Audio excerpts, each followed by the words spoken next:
Bocciatura netta per il quadro dei PFAS in San Michele, presentato dall'amministrazione ai consiglieri comunali nella commissione indetta per fare luce sugli inquinanti presenti nelle acque superficiali del quartiere.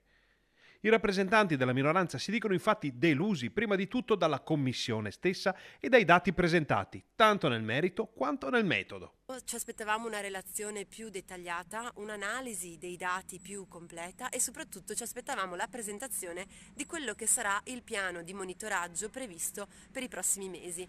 I dubbi dell'opposizione riguardano anche i dati sugli inquinanti, perché nei campioni illustrati ci sono altre sostanze che vanno a braccetto con i PFAS e che potrebbero essere la spia della presenza di altre sostanze nel sottosuolo di San Michele. Oltre a valori di PFAS che superano alcune soglie, ce ne sono anche altri di alcuni contaminanti inorganici che fanno intendere la possibilità di rifiuti sotterrati e quindi di percolati che hanno fondamentalmente degli inquinanti al loro interno. Gli esponenti della minoranza attaccano direttamente il sindaco Nicola Finco per la sua gestione della vicenda. La cosa che ci ha lasciato perplessi è stata la posizione del sindaco che anziché cercare di mettersi in dialogo con la cittadinanza e di raggiungere veramente i cittadini, si è preso le distanze, si è allontanato dal tema dicendo che fondamentalmente se i tecnici ARPAV non dichiarano livelli di pericolosità lui non è tenuto a intervenire e neanche ad esprimersi. Crediamo che il primo cittadino